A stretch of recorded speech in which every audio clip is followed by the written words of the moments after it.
తెలంగాణ రాష్ట్రంలో కాంగ్రెస్ పార్టీ అధికారంలోకి వచ్చిన అనంతకాలంలోనే అనేక అభివృద్ధి కార్యక్రమాలు చేపడుతుందని మంత్రి పొంగులేటి శ్రీనివాసరెడ్డి తెలిపారు. వరంగల్ జిల్లా కార్యాలయంలో ఆయన హౌసింగ్ పై అధికారులతో సమీక్ష సమావేశాన్ని నిర్వహించారు. ఇక ప్రజలకు డబుల్ బెడ్రూమ్ ఇండ్లు ఇస్తానని 10 సంవత్సరాలు కాలయాపన చేసి పబ్బం గడుపుకున్న టీఆర్ఎస్ పార్టీని ప్రజలు అసహ్యించుకుంటున్నారన్నారు. మా ప్రభుత్వం ఏర్పడి సంవత్సర కాలంలోనే 6 గ్యారెంటీలు అమలు చేయడంలో మేమెంతో సంతోషిస్తున్నామన్నారు.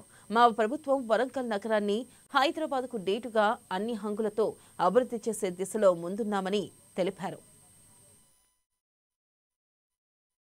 ఎలక్ట్రికల్ బస్సులు ఇచ్చాము. మా మంత్రివర్యులు పొన్నం ప్రభాకర్ గారు వారి ఆధ్వర్యంలో వరంగల్ పట్టణంలో కూడా ఎలక్ట్రికల్ బస్సుల్ని ఇంతకు ముందే మనం లాంఛనంగా మొదటి విడతలో కొన్ని ఓపెన్ చేసుకున్నాం. మిగతా వాటిని కూడా ఈ సంక్రాంతి లోపల రెండో విడత ఇస్తున్నారు. ఇది నిరంతరము జరిగే ప్రక్రియ. ఏదో 100 110 ఇచ్చాం అయిపోయింది అని గత ప్రభుత్వంలో లాగా చేతులు దులుపుకునే ప్రభుత్వం కాదు.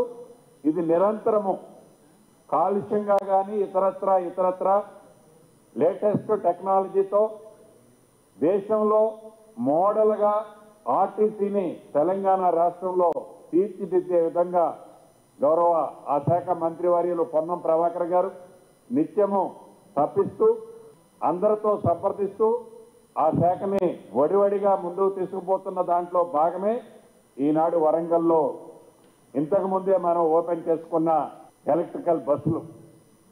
అంటే ఇలా అనేక కార్యక్రమాలు చేపడుతూ హైదరాబాదులో ఏ కాన్సెప్టు, ఏ టెక్నాలజీ, ఏ డెవలప్మెంటు, ఏ కొత్త తరాన్ని తీసుకురావాలని ఈ ఇందిరమ్మ ప్రభుత్వం తహతలాడుతుందో అదే దిశలో వరంగల్ను కూడా అన్ని రకాలుగా ఈ ప్రభుత్వం ముందుకు తీసుకుపోయే కార్యక్రమం చేపట్టాం.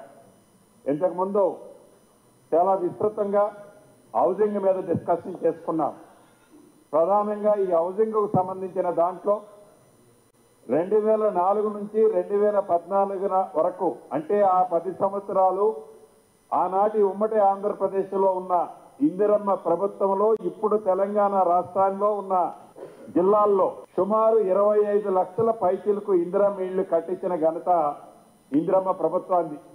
తర్వాత రాష్ట్ర విభజన జరిగిన తర్వాత 2014 నుంచి 2023 చివర అంటే 24 వరకు ఈ 10 సంవత్సరాల్లో ఆనాటి ప్రభుత్వం చాలా అద్భుతంగా మేము డబుల్ బెడ్రూమ్ అనే బొమ్మలు చూపించి 2 పర్యాయాలకు అధికారంలోకి వచ్చి పేదోడు కళని కళలా అని వదిలేసింది ఆ ప్రభుత్వం. ఇప్పుడు ఇందిరమ్మ ప్రభుత్వంలో ప్రత్యేకమైన శ్రద్ధ తీసుకొని మొదటి విడతగా 4.5 లక్షల ఇందిరమ్మ ఇళ్ళు ఇచ్చి ప్రతి నియోజకవర్గానికి తక్కువలో తక్కువ 3,500 ఇళ్ళు ఇస్తూ ఇది